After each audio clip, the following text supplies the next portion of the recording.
निधिवन वृंदावन की एक वो खूबसूरत सी जगह जहाँ हर रोज़ आत्मा का मिलन परमात्मा से होता है। वृक्ष के रूप में गोपियाँ यहाँ पूरे दिन इंतज़ार करती हैं और रात को वो वृक्ष गोपियों का रूप धारण करके अपने परमात्मा अपने परमेश्वर श्री कृष्ण के साथ रास लीला करती है। मथुरा से लगभग 12 से 13 किलोमीटर दूर वृंदावन में ये स्थान है। यहाँ ना जाने कहाँ कहाँ से लोग दर्शन करने के लिए आते हैं। कहा जाता है निधिवन ही एक्चुअल में वृंदावन है। सही मायने में वृंदावन का अगर बास कहा गया है तो वो निधिवन है। मैं जब भी निधिवन आती हूँ तो यहाँ की हवा, पशु पक्षी, पेड़, लताएं, यहाँ का हर एक कण मुझे परमात्मा के होने का साक्षात अनुभव कराते हैं। यह दुनिया की एकमात्र ऐसी जगह है जहाँ तुलसी के इतने विशाल वृक्ष मिलते हैं जिन्हें बिना जड़ और पानी के श्री कृष्ण सींच रहे हैं, क्योंकि ये मात्र पेड़ नहीं है बल्कि ये उनकी गोपियाँ हैं जो पूरे दिन उनका इंतज़ार करती हैं। अचंभित बात यह है कि इन पेड़ों की लताएं ऊपर की ओर नहीं बल्कि नीचे की ओर आपस में इस तरह से लिपटी हुई हैं जैसे मानो राधा कृष्ण हो।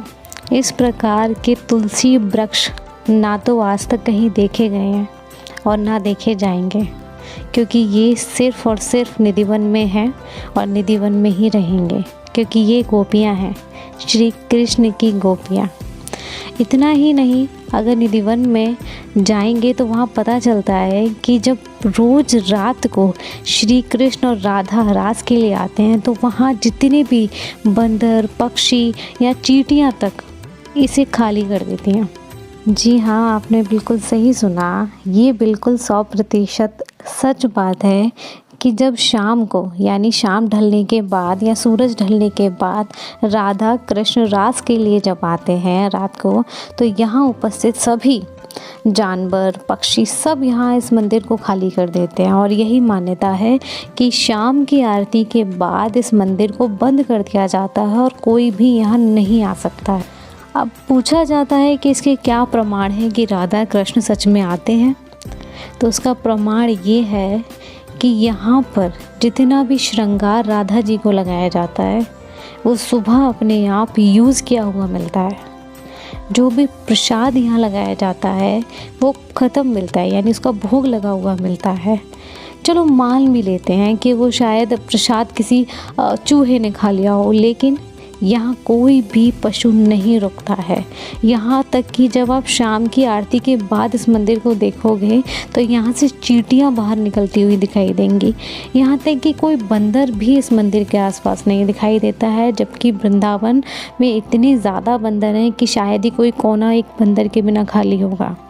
लेकिन ये बात निधिवन की है, जहाँ भगवान है, जहाँ किसी मानव की या किसी पशु की जाने की हिम्मत ही नहीं है। वहाँ इतनी बड़ी शक्ति होती है कि हम जैसे किसी मनुष्य में इतनी शक्ति नहीं है कि उसका सामना कर सके।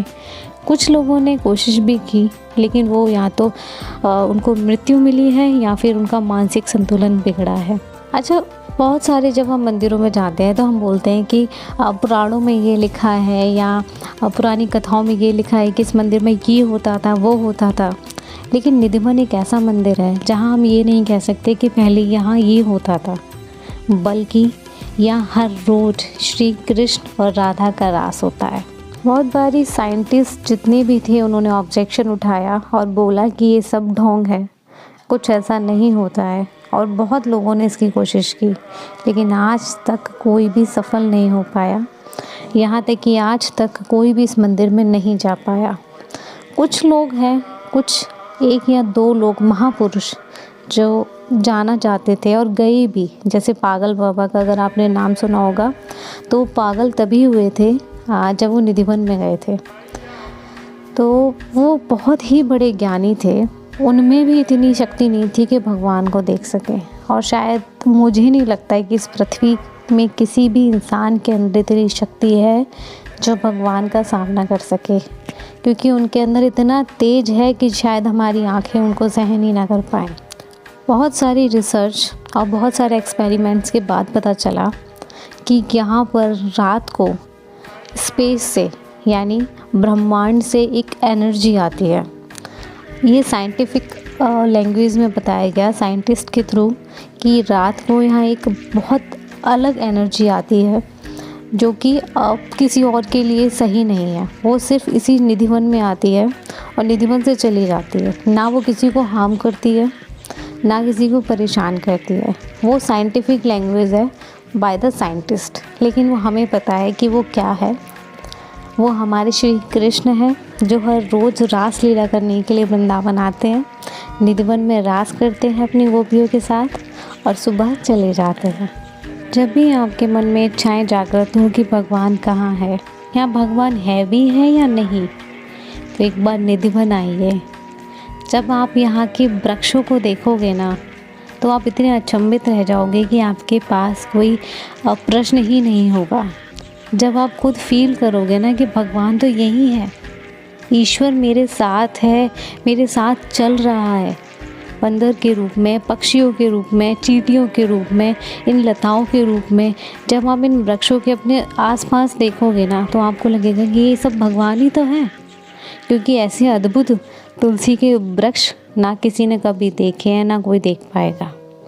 अगर आपको सच में कभी प्रश्न उठे मन में, तो एक बार निधिवन ज़रूर आइए, यहाँ के दर्शन कीजिए, माँ यमुना की आरती लीजिए, माँ यमुना का स्नान कीजिए और मथुरा में आपके हर एक प्रश्न का उत्तर ज़रूर मिलेगा। इसीलिए लोग यहाँ आते हैं। उम्मीद करती हूँ कि आपको आज की मेरी वीडियो अच्छी लगी होगी, और अगर मुझसे कहीं गलती हुई है तो माफ़ कीजिएगा। और हाँ, ऐसे ही अच्छे और प्यारे वीडियोस देखने के लिए आपको ये चैनल सब्सक्राइब करना पड़ेगा, तो प्लीज़ सब्सक्राइब कीजिए। और हाँ, ज़्यादा से ज़्यादा लोगों के साथ शेयर कीजिए, ताकि ज़्यादा से ज़्यादा लोग आएँ यहाँ परमात्मा से मिलने के लिए। राधे राधे।